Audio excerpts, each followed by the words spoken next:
What's going on, guys? Mike here, the Detroit Borg, and today we're checking out the Moto X Pure. This is Motorola's flagship phone for 2015, but it retails for only $399 when most flagships retail for $600 to $700. So the great thing about the Moto X Pure is that it basically runs stock Android with a few Moto tweaks, which we'll explore in this video. We also get some really impressive specs like a large 5.7-inch Quad HD LCD IPS display, which is good for a very crispy 520 pixels per inch. We also get a 21 megapixel camera on the back, good for 4K video recording. We have another 5 megapixel camera on the front with a set of front-facing stereo speakers, which are still unusual in smartphones today, and they're very loud and clear. You also get 3 gigs of RAM, and it's powered by a Snapdragon 808 hexa-core processor with an Adreno 418 graphics processor. Now, if 1632 or 64 gigs is not good enough for you, there is a micro SD expansion slot which supports 128 gig cards. Also built in here is faster turbocharging, which uses a 25-watt charger,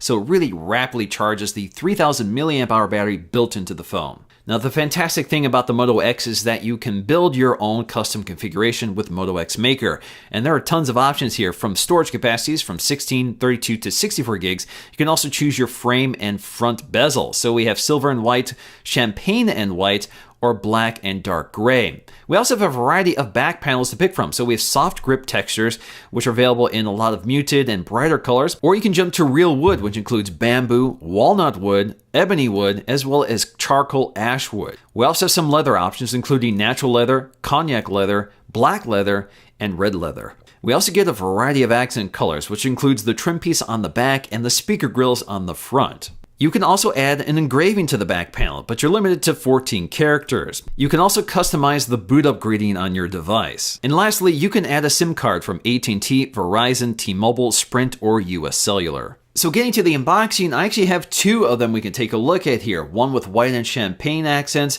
and another with black and red accents. So the boxes themselves are pretty big, so let's go ahead and peel off the plastic and take a look at the champagne version first. Now, the cover of the box flips open, and the first thing you see is your phone front and center, highlighting your custom configuration. So in this case, I have a white phone with a champagne frame as well as champagne accents. I think it's a really nice look. Along the back, you can see this is a textured back panel, and on the front, we have a piece of plastic covering the Corning Gorilla Glass 3 and this very large 5.2-inch display with the white bezels. Of course, with the white bezel, you see basically all the sensor ports and camera cutouts and that sort of thing.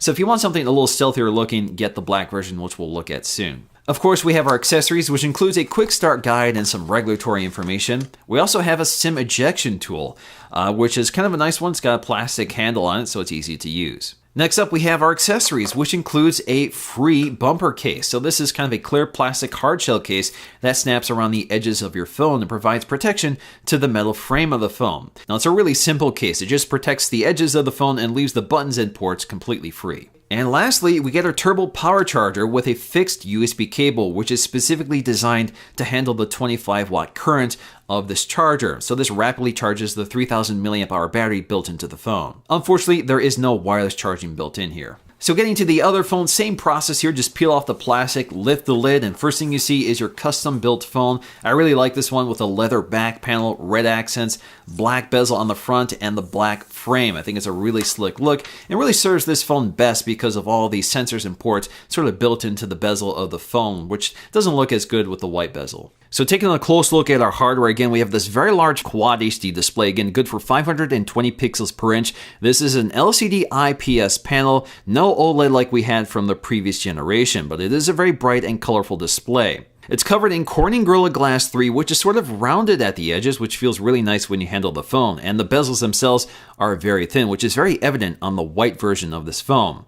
Toward the top, you can see there's a lot going on here, especially if you have the white bezel. You can see everything. So you can see your sensors, proximity sensors, adaptive brightness display sensors, that sort of thing. We also have our front-facing earpiece, which is part of the front-facing loudspeaker. We also have a 5 megapixel front-facing camera and an LED flash. Down below, we'll find the other loudspeaker for the stereo speaker setup and some sensors which are used for waving across the device to wake it up to show you your notifications on the screen, a feature we're pretty familiar with from previous Motorola devices. Incidentally, those speaker trim pieces are raised a bit, so when you lay the phone face down flat, you don't muffle the speakers. It also prevents the glass from making contact. Along the back, we have this distinctive Motorola curve, very similar design to basically every Motorola phone we've had for the past few years. So there's sort of curves toward the edges and sort of rounds out toward the top. Along the back, we have our 21 megapixel camera, good for 4K video recording, along with a dual tone LED flash, and right below that we'll find that characteristic Motorola dimple, which is quite a bit smaller than the previous generation. Also along the back toward the bottom, you'll find a microphone. On the right side, we'll find our volume rocker in addition to our textured sleep-wake power button, which is very effective here, so you can really tell the difference between the two. Toward the top, you can see this very prominent metal frame with these antenna separators at either side. Of course, we have our SIM tray, which is a combination nano SIM and micro SD card tray. We also have our headphone jack, so if you like your headphones mounted toward the top, well, you're in luck here. Toward the bottom, we'll find our micro USB 2.0 port, which again is flanked by antenna insulators, and this does support rapid charging or turbocharging in this case. Next up, let's take a look at the software experience. First thing I want to do here is show you the active display, which is flashing our notifications. So instead of an LED notification light, you can see instead we have our actual notification on the screen. You can also wave your hand in front of the display to wake it up using those sensors on the front. So again, just wave your hand here and I can tap on that notification, get a preview of it up top, swipe to unlock the device, or I can swipe to launch into the app that's pushing the notification. So getting to the software experience here, let's quickly unlock our device. So on the home screen, the fairly stock Android experience. Swipe down to get to your notifications, swipe down again to get to your quick setting toggles. To make it quicker, just use a two-finger gesture to get to both. We also have our recent apps, again, pretty close to stock Android, so we can swipe to dismiss things or bring things forward. Swipe all the way to the right, you get to your Google Now launcher. Now in terms of the app selection, it's mostly close to stock Android with a few Motorola apps, including Motorola Connect, which allows you to connect some Motorola accessories like a Moto 360 and more. We also have Motorola Migrate, so you can migrate to other devices if you want to skip this process in the setup and do it later. Next up, let's take a look at the Moto app. This allows us to manage and explore some of the features unique to the Motorola experience, including the voice command feature. This will actually tell you how to use some of the features, or you can go to more to see a listing of all the commands you can use, and some of them have already been populated with items from your phone already.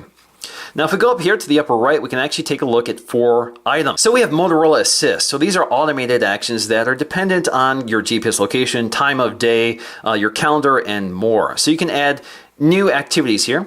So this allows you just to add a driving, meeting, or sleeping activity. So for example, sleeping, this allows you to edit what time of day in which your notifications automatically turn off, whether you want your screen to flash on and off and that sort of thing. And of course, meeting mode and driving mode also offer similar features. We can also add our GPS location for our home, work, or custom so it knows how to react once it arrives at those locations. Under actions, we have approach for Moto display. You can take a look at it here. You can turn this off if you don't want it, but basically, if you approach the display, it'll wake up and show you your pending notifications. We also have chop twice for flashlights. You can quickly turn on the flashlight or turn it off. Again, that's a feature you can disable if you don't want it.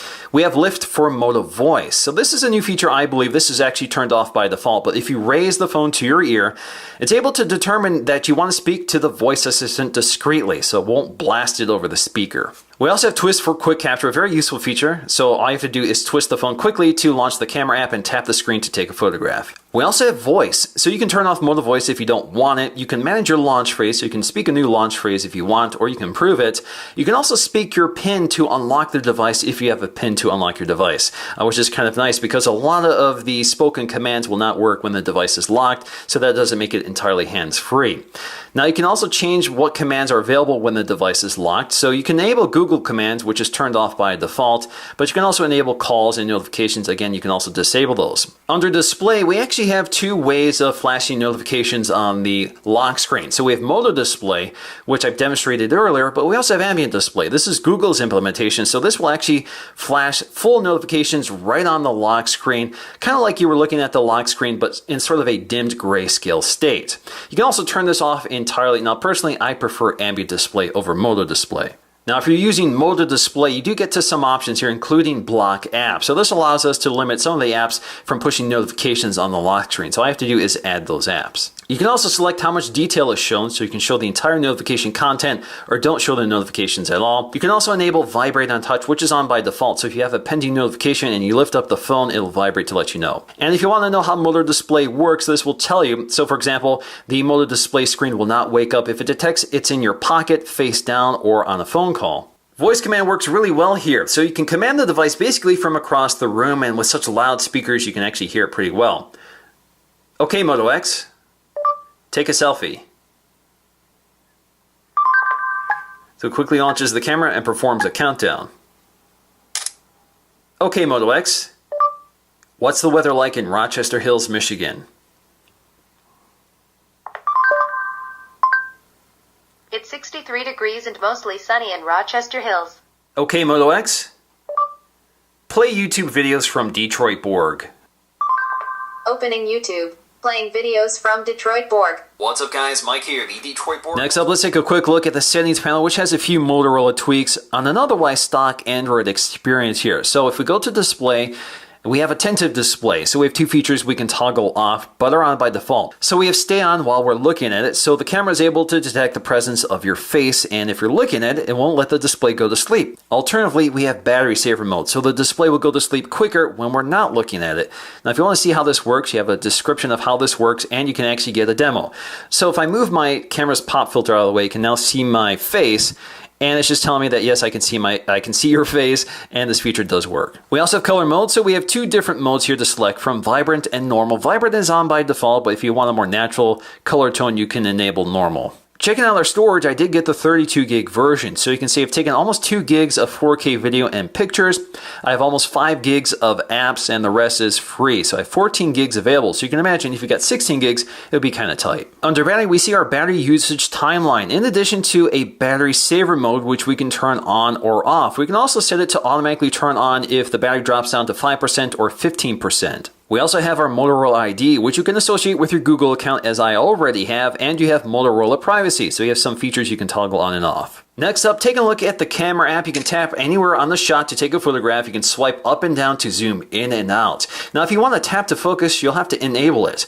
And there's a little feature here from the settings panel which you can drag in from the left edge. So if you enable it, you now get a target point you can move around on the shot. So this will adapt exposure and focus for you, but you also get this manual adjuster for the exposure, which is nice. Then you can snap your photograph by tapping the shot. Now, I actually kind of like this because it's really quick. So you can tap and hold to take a burst shot, but what happens a lot is that I end up hitting the home key thinking it's the shutter release out of instinct from using other smartphones. Now again, you can swipe in from the edge to get to your carousel of options, which includes HDR, our flash controller here.